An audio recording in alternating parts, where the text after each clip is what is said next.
Die Hard. It's considered to be one of the greatest action films of all time, by me and by many others. Bruce Willis has had some iconic roles since: Pulp Fiction, The Sixth Sense, Jimmy Tudusky from The Whole Nine Yards. Yet, every time I see him, I can't help but see John McClane. According to IMDb, Die Hard is the movie he's most known for, and I think that's going to be his legacy. I'm convinced that no other actor on the planet could have played John McClane like Bruce Willis. Sure, some people may have been able to step into the role and do a fine job, but it wouldn't be quite as good, and it would be entirely different. And the great acting from Bruce Willis is just the beginning of what makes Die Hard great. I'm such a Die Hard fan.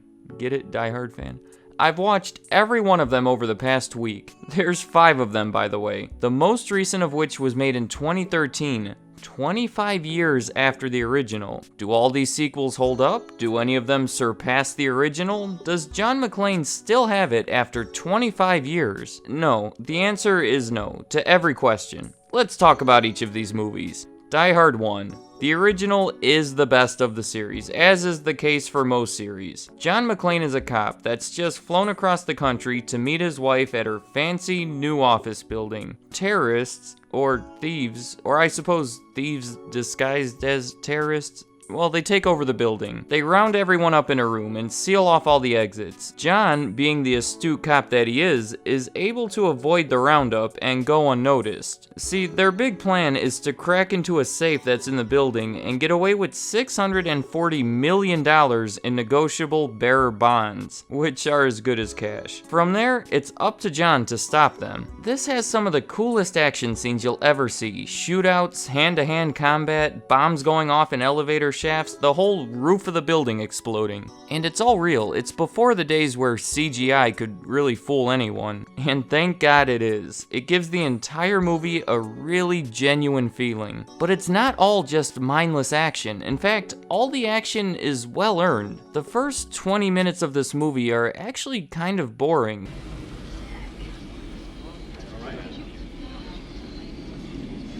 It's John flying on a plane, John riding in the limo, John at the front desk of the building, John locating the Christmas party, John meeting his wife's coworkers. If you've ever tried to watch this movie but couldn't get past the beginning, go try again, because the whole beginning is planting seeds that'll come back later. Like how John is nervous on the plane, so the guy next to him tells him to curl his toes in the carpet when he lands, and that'll make him feel better. This is the seed that leads to some great shoeless scenes later. On the limo, we get to see Argyle, the limo driver. He comes into play later. At the front desk, we learn John's wife Holly goes by a different last name at her job. That comes into play later. When we meet her coworkers, we're introduced to this guy and his personality, which comes into play later. This is 20 minutes of setup, so it could all pay off in a big way during the next hour 40. In addition to one of the greatest protagonists, the bad guy is great too. Hans Gruber, a brutal scene early on, establishes that he's not afraid to kill, and I won't ruin the ending for you, but it's quite an iconic moment.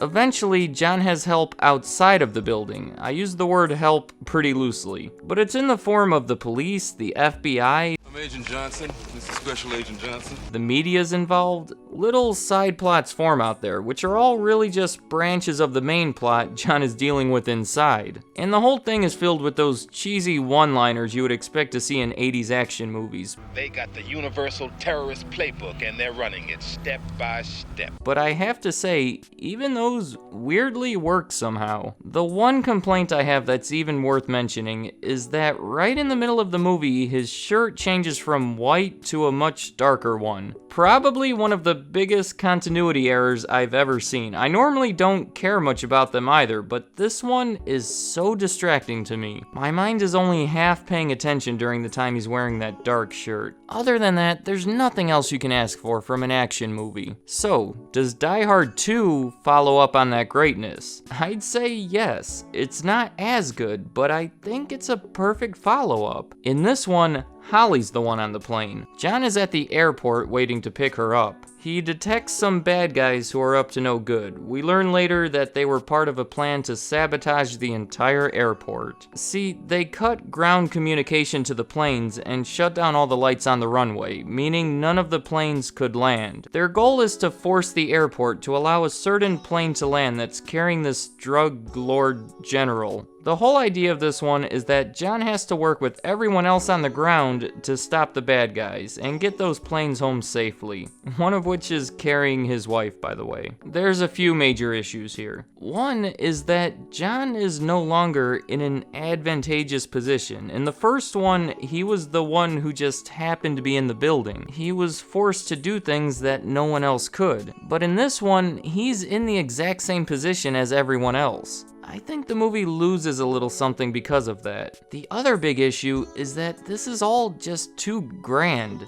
It's a situation that could never happen in real life. They try to cover all their bases to avoid any plot holes, but it's just too crazy of a situation to be believable. In Die Hard 1, it was all very grand as well, but it positioned itself perfectly on that scale of grandness and believability. Some of the characters are a little more cartoony, and you feel the cheesiness of those lines a little bit more. But back to the positive side, it was a perfect follow-up to Die Hard. It's a bunch of bad guys causing a bad situation that John needs to fix. The planes are running low on fuel, so there's always that feeling of urgency. All the action is just as good, almost just as earned. The story, though a little out there, is still just as engaging. If you don't think about it too hard, you'll have a good time watching it. Same goes for the ending. It may be the most incredible ending I've ever seen. Again, I don't want to reveal it, but I think I liked it even better than the ending of the first one. Overall, maybe not one of the best movies out there, but a very good follow-up to the original Die Hard.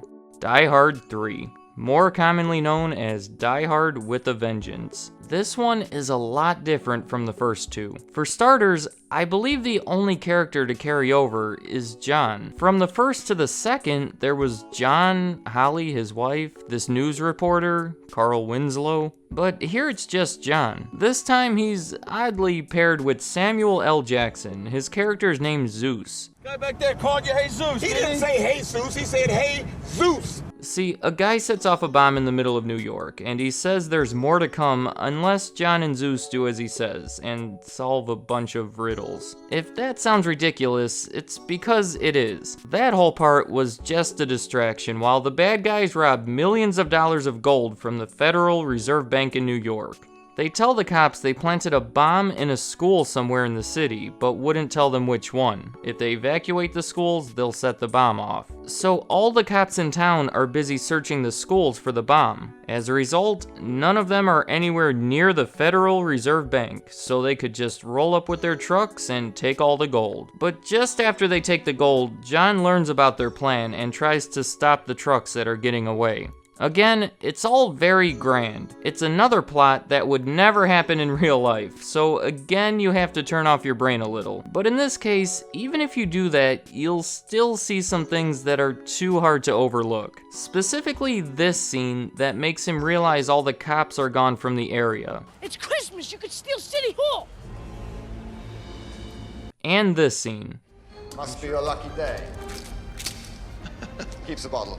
I'm sure that aspirin won't come into play later. Oh, and the bad guy is Hans Gruber's brother. It doesn't really come into play too much. I think that was just a way for them to further justify this as being a Die Hard sequel. But there are some cool parts to it. They have to rush across the town to reach a bomb, making for an intense car scene. There's a few riddles floating around, which I liked. It had some funny moments. It's a little dumb, but I still liked it. Probably equally as good as Part 2, but since Part 2 was much more fitting as a sequel to the original, I'd have to rank this one below it. Die Hard 4, also known as Live Free or Die Hard. We're getting further and further away from what we know to be a Die Hard movie. This one deals with computers. John hates technology, by the way. I suppose that was hinted at in the first one.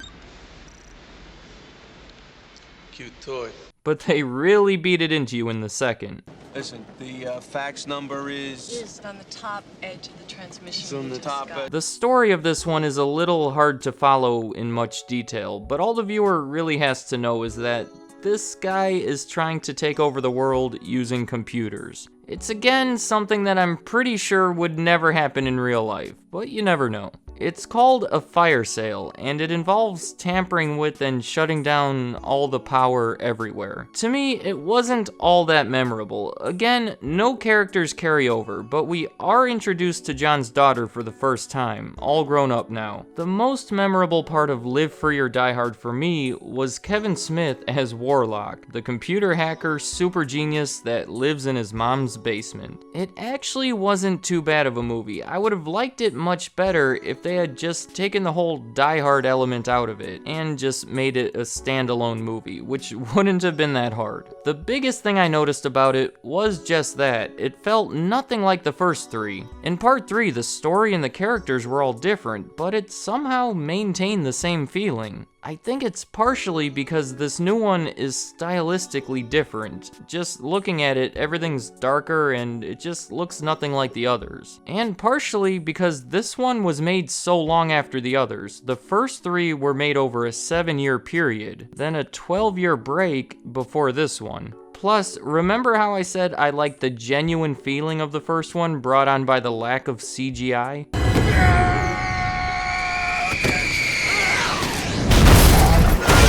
In the rankings, probably the second or third best movie, but I'm placing it 4th since it doesn't fit too well in the series. And finally, Die Hard 5, A Good Day to Die Hard. I'll say right away, I hated this movie. Worst Die Hard movie, and one of the worst movies I've ever seen. I could not follow what was happening. I was watching it while following a plot summary on my phone, and I still couldn't really understand what was going on. Maybe I was bored and my mind was wandering too much. Or maybe it's just not told very well. Let me know if you were able to follow it. Even still, I don't understand it enough to explain it here. The movie doesn't deserve the time anyway. I'll just say it involved his son, they're in Russia, and this helicopter runs into a building. There, that's about all I remember about it. It's not the Die Hard we all know. It's not the John McClane we all know. I don't know why this was made. I'm moving on. My ranking of these movies was simply lower with each edition, but that's really just because the series strayed further and further from what originally made it great. Everything past part 2, you could change a few little things and easily make them into movies independent of the series. If you're familiar with the movie Speed, that's almost exactly where I would have liked the series to go. Take out Keanu Reeves, put in Bruce Willis, and the work is mostly done. My recommendation, go watch Die Hard if you haven't seen it, and if you have seen it, still go watch Die Hard. If you're not up to your 20th viewing yet, it'll be time well spent. Then, if you liked it, which you probably did, go watch Die Hard 2. Just keep up with the series until you watch one you didn't like. That's when it's time to stop, because it just gets worse from there. But here's the important part. Even if you love the 4th one, do not proceed to part 5. I cannot stress this enough. You must just go about your life as if it doesn't exist. It's too late for me, but I hope there's still time for you. If you are one of the unlucky few to have already seen it, I'm forming a support group, so let me know if you're interested in joining. But also, let me know in the comments what you think of each of the other Die Hard movies and the series as a whole. I'd like to hear what you have to say. Yippee Ki Yay, and thank you for watching.